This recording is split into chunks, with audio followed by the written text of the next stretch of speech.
Assalamualaikum warahmatullahi wabarakatuh. Perkenalkan, nama saya Abdullah dengan NIM 21010101081. Di sini saya telah menyelesaikan tugas individu dari mata kuliah Sejarah Islam Indonesia, yang mana ini adalah meringkas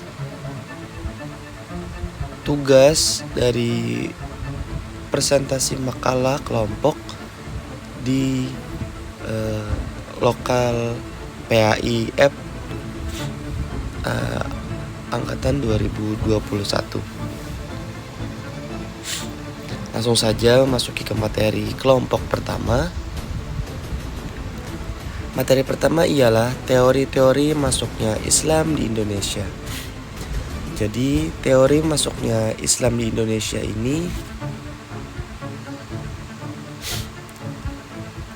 ialah memiliki beberapa 5 teori. Yang pertama ialah ada teori Arab atau Mekah, yang mana teori Arab atau Mekah ini menyatakan bahwa Islam masuk ke Indonesia dari Arab pada abad ke-7 dan ke-8 Masehi melalui jalur perdagangan di Selat Malaka. Beberapa tokoh seperti Hamka dan Naqib al-Atas memperkuat teori tersebut. Kemudian ada teori Persia. Teori ini berpendapat bahwa Islam masuk ke Indonesia pada abad ke-13 dari Persia atau Iran melalui hubungan perdagangan dan budaya lintas samudra. Kemudian yang ketiga, ada teori Gujarat, yang mana teori Gujarat ini mengemukakan bahwa Islamisasi Indonesia dimulai sekitar tahun 1258 Masehi, dipengaruhi oleh saudagar Muslim India seperti yang dicatat oleh Marco Polo dan Ibnu Battuta. Yang keempat, teori Cina mengklaim bahwa Islam juga masuk ke Nusantara melalui perdagang Islam Cina dengan bukti adanya komunitas Islam yang signifikan di Guangdong pada abad ke-9 Masehi. Dan yang terakhir, teori dari Kurdi. Martin van Bersensen dan Morfik Hasbra mengusulkan bahwa orang Kurdi dari Turki juga berperan dalam penyebaran Islam di Indonesia. Strategi penyebaran Islam di Indonesia melibatkan perdagangan, perkawinan, pendidikan, tasawuf, politik, serta seni dan budaya sebagai jalur utama penyebarannya.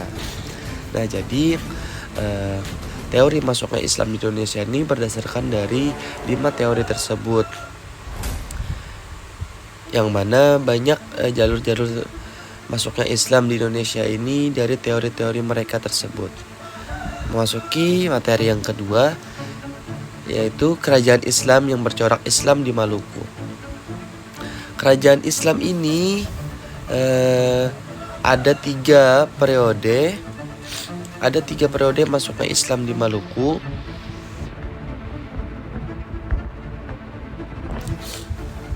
Yang pertama ialah periode awal abad ke-7, yaitu dimulai pada abad ke-7 Masehi saat perdagangan rempah-rempah dengan orang Arab. Kemudian yang kedua, periode pertengahan abad ke-11, yaitu ditandai dengan munculnya nama-nama Arab dan pengaruh ajaran Islam pada raja-raja seperti Sultan Bab, Mansur, Malomo pada tahun 1257 sampai 1277. Kemudian yang ketiga, periode penerimaan oleh Kesultanan pada tahun 1495, yaitu dimulai pada tahun itu saat Sultan Zainal Abidin, Sultan ke-19 memeluk Islam dan memperdalam ilmu agama di Jawa, serta Kesultanan Ternate menjadi kerajaan pertama di Maluku. Jadi Islamisasi di Kepulauan Maluku berkembang pesat sejak abad ke-14. Kemudian adapun kerajaan-kerajaan yang bercorak di Maluku ini, yang bercorak Islam ini, ada kerajaan Ternate dan juga kerajaan Tanah Hitu. Masuki materi yang ketiga ialah peran Wali Songo dalam penyebaran agama Islam di Pulau Jawa. Yang pertama ialah pengertian Wali Songo ini, yang mana merupakan 2 akar kata dalam bahasa Arab, yang mana wali sendiri berarti dekat, kerabat atau sahabat. Menurut istilah, wali ini mengacu pada umat Islam yang dihormati dan yang menyebarkan agama Islam. Mereka dianggap sebagai kekasih Tuhan, orang-orang yang dekat dengan Tuhan dan diberi kekuatan magis. Mereka memiliki peran yang kuat dan tingkat pengetahuan yang tinggi. Kemudian yang kedua, banyak sekali biografi Wali Songo, tapi di sini saya akan menyebutkan nama dan juga tahun beliau memberikan pengajaran agama Islam di Pulau Jawa. Yang pertama ialah ada Maulana Malik Ibrahim, wafat di lahir di tahun 882 Hijriah dan menyebarkannya sampai atau 1419 Masehi. Sunan Ampel atau Raden Rahmat, kemudian Sunan Bonang atau Mahdum Ibrahim, kemudian ada Sunan Kalijaga atau Raden Sayyid, Sunan Giri atau Raden Ainul Yakin, Sunan Derajat atau Raden Qasim, Sunan Kudus atau Raden Ja'far Shadiq, Sunan Muria atau Raden Umar Said, Sunan Gunung Jati atau Syarif Hidayatullah.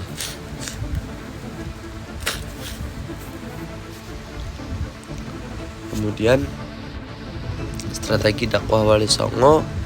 Strategi dapat diartikan sebagai tata cara dan usaha untuk menguasai dan mendaya gunakan segala sumber daya untuk mencapai tujuan. Dengan demikian, strategi dakwah yang dilakukan oleh Wali Songo itu bisa diartikan menjadi segala cara yang ditempuh oleh para wali untuk mengajak manusia ke jalan Allah dengan memanfaatkan segala sumber daya yang dimiliki.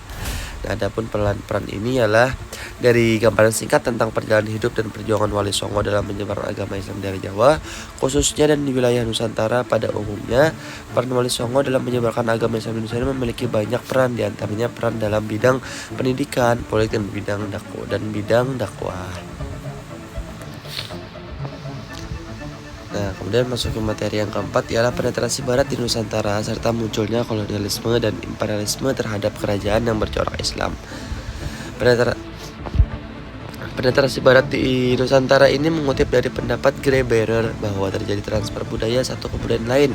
Akibatnya pada bentuk penetrasi yang terjadi masuk pada penguasaan penyebaran kebudayaan Barat dan hadirnya kebudayaan Barat yang menyaingi sehingga melahirkan suatu kebudayaan baru Belanda yang sudah memiliki kekuasaan di bangsa Indonesia pada tanggal 20 Maret 1602. Kemudian mendirikan kongsi dagang yang dikenal dengan VOC yang memiliki hak oktoin atau hak istimewa. Awal mula kolonialisme munculnya pada bangsa Barat adalah peristiwa jatuhnya Bizantium ke Turki Utsmani. Hal tersebut menyebabkan komoditas dari Asia Timur dan Asia Tenggara di Eropa langka. Kemudian yang kedua, imperialisme terhadap kerajaan yang mencorak Islam. Imperialisme Barat terhadap kerajaan-kerajaan bercorak Islam ini ialah periode historis yang ditandai dengan penjajahan dan didominasi kekuatan Eropa atas wilayah-wilayah Islam. Periode ini berlangsung selama beberapa abad, dimulai sejak abad ke-15 dan mencapai puncaknya pada abad ke-19 dan awal abad ke-20. Dan yang kelima, reaksi kerajaan yang bercorak Islam terhadap kedatangan bangsa Barat di Nusantara. Kerajaan-kerajaan yang bercorak Islam di Nusantara ini pemerintahan negara yang dikuasai oleh raja sebagai pemimpin dan penguasa yang mengendalikan rakyat dalam suatu negara yang sangat berpengaruh. Kerajaan-kerajaan ini bersifat Islami atau keislaman dikarenakan rajanya beragama Islam, dan kerajaan ini berada di wilayah Nusantara atau Indonesia yang memiliki beribu-ribu pulau.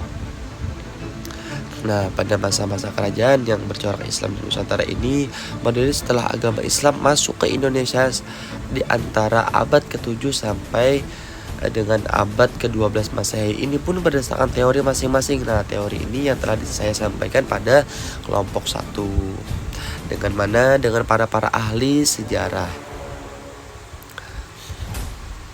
Nah, dalam sejarah bangsa Barat ini ialah bangsa Eropa yang sengaja berlayar untuk melakukan perjalanan lewat samudra. Penjelajahan samudra oleh bangsa Barat diawali dari abad ke-15. Kemudian yang keenam, ada tipologi kerajaan Islam di Nusantara. Nah, tipologi kerajaan Islam di Nusantara menurut ada beberapa pendapat dari tipologi ini. Ada pendapat Clifford Geertz, Kemudian ada pendapat MC Rickleff dan juga menurut etnis dan wilayah-wilayah geografis. Nah, yang pertama menurut Clifford Geertz. Nah, yang pertama ada santri. Santri ini dikenal dengan ketat dalam menjalankan ajaran Islam. Kemudian mereka aktif dalam organisasi keagamaan seperti Muhammadiyah dan Nahdlatul Ulama. Kemudian yang ketiga, kegiatan mereka meliputi salat, puasa Ramadan, dan ibadah haji. Yang keempat, mereka tidak hanya berasal dari kelas pedagang, tetapi juga terdapat di pedesaan dengan petani kaya yang telah menunaikan ibadah haji. Contoh kerajaan Demak dan Cirebon. Kemudian yang kedua ada abangan. Abangan lebih terikat pada tradisi lokal dan animisme Jawa. Mereka menjalankan ritual selamatan untuk keselamatan dan kesejahteraan. Abangan tidak ketat dalam menjalankan ajaran Islam formal, lebih fokus pada kepercayaan roh dan ritual. Contoh kerajaan Majapahit dan Jepang. Yang ketiga, priyayi. Priyayi ini adalah golongan elit yang memelihara tradisi Hindu-Buddha. Mereka menekankan etika, seni, dan praktik dan mistik. Nah, priyayi ini mereka terdiri dari bangsawan yang menjadi pegawai negeri pada era kolonial. Nah, kemudian ada menurut MC Rickleff, ada asal-usulnya. Usul-usulnya ini yang berasal dari kerajaan Hindu-Buddha. Contohnya Demak, di Demak. Nah, kerajaan yang didirikan oleh pedagang muslim yang mana Samudra Pasai. Kemudian pusat kekuasaannya ialah kerajaan pesisir Malaka dan juga kerajaan pedalaman Mataram. Hubungannya dengan Islam ialah kerajaan bercorak Islam ortodok atau Aceh. Nah, kerajaan bercorak sinkretis atau Cirebon. Dan bentuk pemerintahannya ialah Kesultanan Aceh dan juga Republik di Demak. Nah, menurut etnis dan wilayah, tipologi kerajaan Islam Nusantara ini ialah ada di Pulau Sumatera, Samudra Pasai, Kesultanan Aceh Darussalam, Kesultanan Perla, Kesultanan Palembang. Kemudian ada Pulau Jawa, Kesultanan Demak, Kesultanan Pajang, Kesultanan Mataram, Kesultanan Banten, Kesultanan Cirebon. Dan ada di Pulau Kalimantan ada Kesultanan Banjar, Pasir, Kesultanan Kutai Kartanegara, Pulau Sulawesi, Kesultanan Gorontalo, Kesultanan Ternate, dan Kesultanan Tidore. Dan juga ada di Maluku dan sekitarnya ada Jailolo dan juga Kesultanan Tidore. Kemudian lanjut ke materi ketujuh, kerajaan-kerajaan yang bercorak Islam di daerah Kalimantan dan Sulawesi. Nah, ini sama halnya juga dengan materi nomor 2 yang mana bercorak di Maluku. Nah, ini ialah kerajaan Islam yang ada di Indonesia yang mana ini bercorak Islam tetapi berada di daerah lain. Nah, contohnya di daerah Kalimantan dan juga Sulawesi. Nah, ini terlihat banyak di daerah Sulawesi, Kesultanan Gorontalo. Nah, kemudian ada kerajaan Bone, kerajaan Wajo, ada kerajaan Sopeng dan Kesultanan Buton. Kemudian masuk ke materi 8, ada kerajaan Islam sebelum penjajahan Belanda. Nah, sejarah masuknya dan berkembangnya Islam di Sumatera abad 7 Masehi, yang mana pedagang Arab mulai berdagang ke Asia Tenggara sampai abad 10 Masehi. Nah, di situ masih tidak ada namanya penjajahan dari Belanda karena memang awal dari masuknya pedagang Arab, yang mana disitulah berkembangnya Islam di Sumatera. Nah, kemudian masuknya lagi Islam di Jawa abad 7 Masehi ini diperkirakan masuk ke Jawa didukung oleh berita Cina tentang utusan Raja Aceh kepada Ratu Sima, tokoh penting Syed Ngali Murtala, Syed Ngali Rahmat, dan Abu Hurairah dari Cempa, sampai ke Sunan Ampel mendirikan pesantren di Ampel, Surabaya, dan berperan dalam penyebaran Islam. Kerajaan Islam di Jawa sebelum penjajahan Belanda sampai Kesultanan Demak didirikan awal abad ke-16 oleh Raden Patah. Nah, pusat penyebaran di Islam di Jawa ini Kesultanan Yogyakarta berdiri pada tahun 1755, yang mana memiliki sistem pemerintahan unik dengan kekuasaan sultan dan adipati. Nah, Kemudian ada di kerajaan Islam di Sumatera. Nah, itu juga sebelum penjajahan Belanda. Kemudian ada Kesultanan Aceh juga.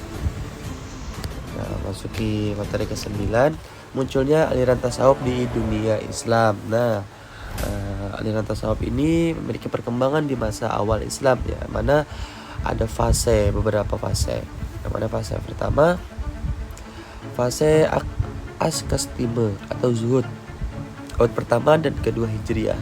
Yang mana ini ada sahabat Abu Bakar As-Siddiq, Umar bin Khattab, Utsman bin Affan, Ali bin Abi Thalib, dan lain-lain, yang mana mengadopsi hidup sederhana dan berfokus pada ibadah. Kemudian ada tabi'in, tokoh seperti Al-Hasan Al-Basri, Rabi'ah Al-Adawiyah, dan Sufyan bin Sa'id As-Sawri melanjutkan tradisi zuhud di aktivisme tadi. Nah, yang kedua ada abad ketiga sampai abad keempat Hijriyah. Perkembangan teoritis tokoh seperti Abu Yazid Al-Bustami memperkenalkan konsep seperti fana. Nah, tulisan penting Al-Risalah Al-Qusyairiyah dan Awarib Al-Ma'rib mulai muncul. Tokoh lain Al-Junaid, Al-Ju'anid, dan Al-Hallaj yang terakhir dihukum mati karena ajaran hululnya. Nah, aliran tasawuf ini naik turun juga, berkembang dan juga berkembangnya yang ada yang berkembangnya terlalu ekstrim. Kemudian ada faktor-faktor yang mendorong munculnya tasawuf di dunia Islam. Yang pertama ada faktor eksternal dan juga faktor internal. Nah, faktor eksternal terdapat ada pengaruh Kristen, mistisisme Pitagoras, filsafat Plotinus, ajaran Buddha, Hinduisme, dan agama Mesir dan India kuno. Adapun faktor internal, dari mana sumber ajaran Islam, kemudian konsep ihsan. Nah, di situ memang bagus sekali dorongan dari munculnya tasawuf dari faktor internal. Kemudian ada tokoh-tokoh penting dalam sejarah awal tasawuf. Nah, beberapa tokoh, banyak sekali tokoh-tokoh dalam sejarah awal tasawuf ini. Ada 5 tokoh. Ada Ibnu Athailiyah As-Sakandari, kemudian Junaidi Al-Baghdadi, Al-Muhasibi, Abdul Qadir Al-Jailani, dan Al-Hallaj. Nah, itulah tokoh-tokoh penting dalam sejarah awal tasawuf. Yang ke-10, memasuki materi yang ke-10, munculnya kota-kota dagang di daerah pesisir pantai. Definisi kota dagang daerah pesisir pantai ini merujuk pada kota-kota yang strategis, berlokasi dekat laut, dan berkembang menjadi pusat perdagangan internasional sebelum era globalisasi modern. Nah, perkembangan kota-kota dagang ini banyak ya, kota-kota seperti Sriwijaya di Sumatera dan Majapahit di Jawa, yang mana itu menonjol sebagai pusat perdagangan yang signifikan. Nah, juga pentingnya teknologi kemaritiman, yang mana perkembangan teknologi ini seperti perahu-perahu yang efisien memungkinkan kota-kota dagang untuk menjalankan perdagangan dengan lebih efektif dan mencakup wilayah yang lebih luas. Adapun faktor-faktor yang mempengaruhi perdagangan kota-kota dagang di pesisir pantai, khususnya di Indonesia, yang mana ada strategi lokasi, kemudian teknologis kemaritiman, penyebaran agama, perdagangan internasional, dan interaksi budaya dan sosial. Nah, itu faktor-faktor yang mempengaruhi perkembangan kota-kota dagang di pesisir pantai, khususnya di Indonesia. Kemudian ada juga peran kota dagang dalam kerajaan Islam. Nah, berperan sekali ya kota-kota dagang ini dalam kerajaan Islam. Yang pertama, pengikut dan kerajaan-kerajaan Islam. Nah, kemudian ada pusat ekonomi dan perdagangan, kemudian penerapan hukum dan kebijakan, sampai peran dalam ekspansi dan penyebaran Islam. Kemudian memasuki materi yang ke-11 ialah kondisi Jazirah Arabia ditinjau dari aspek religi, geografis, ekonomis, dan sosial, budaya, serta pemerintahan. Nah, kondisi Jazirah Arabia dari aspek religi ini, sebelum Islam terdapat berbagai agama di Arab, termasuk Yahudi dan Kristen. Mayoritas Arab melakukan penyembahan berhala di Mekah dengan Ka'bah sebagai fokus ulama. Berhala-berhala seperti macam-macam berhala, Naira, Isa, Manaf, Lata, dan Uzza itu sangat dihormati dan disembah. Konsep tauhid terdistorsi oleh praktik-praktik takhayul dan syirik. Nah, itu sebagian dari kondisi Jazirah Arabia dari aspek religi. Kemudian ada dari kondisi Jazirah Arab dari aspek geografis. Yang mana Jazirah Arab ini terletak di Asia Barat Daya dan terbagi menjadi beberapa wilayah seperti Tihamah, Hijaz, Najd, Arut, dan Yaman. Wilayah ini strategis karena berada di jalur perdagangan penting antara Yaman, Syria, Abyssinia, dan Irak. Kemudian dari aspek ekonomisnya, ini bergantung pada perdagangan dan bisnis. Nah, kondisi Jazirah Arab ini bergantung sekali pada perdagangan dan bisnis. Dan Mekah menjadi pusat perdagangan dan internasional dan kegiatan agama terutama selama bulan-bulan suci. Nah, Mekah pun menjadi pusat perdagangan internasional yang mana ini menjadi kegiatan agama pada bulan-bulan suci. Kemudian pada aspek sosial budaya, masyarakat Arab para Islam memiliki karakter positif seperti pemberani, dermawan, dan hormat akan harga diri. Mereka ditandai dengan seni sastra, terutama puisi yang sangat dihargai.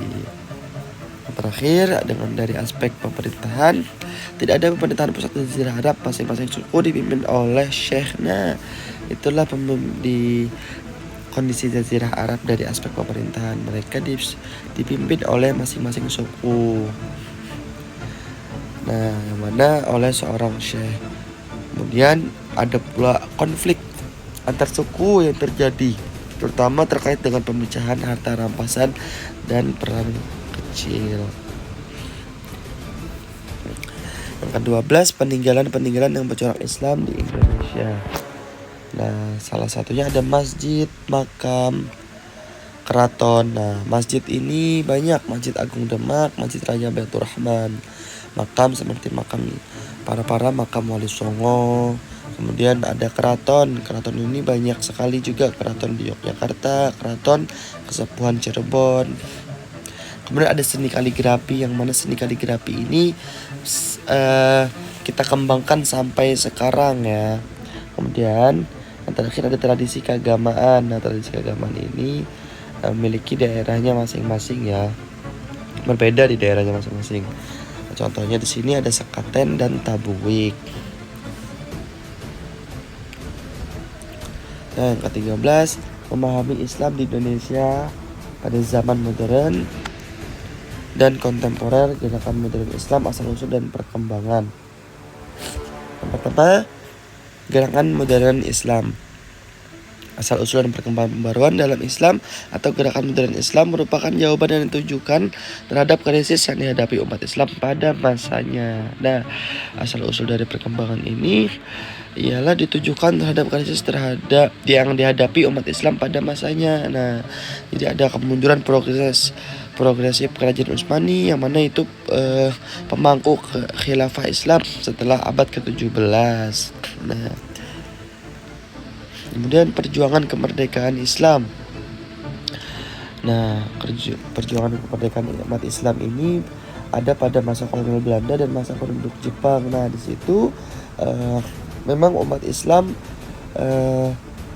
berjuang keras untuk memerdekakan umat-umat Islam lainnya. Nah, kemudian masuk pada organisasi politik dan organisasi sosial Islam dalam suasana Indonesia merdeka. Nah, jadi organisasi ini ada pada masa revolusi dan demokrasi liberal. Di situ naik turunnya sosialisasi Islam saat ingin merdeka. Nah, kemudian masuk pada masa demokrasi terpimpin. Pada masa itu terkacau-kacaunya sosialisasi Islam pada masa susunan di Indonesia saat mereka ingin merdeka. Kemudian masa Orde Baru dan sampai pada kebangkitan baru Islam di masa Orde Baru. Nah, itulah tadi penyampaian materi dari saya dari semua kelompok dari 1 sampai 13. Nah, sini saya akan menampilkan foto-foto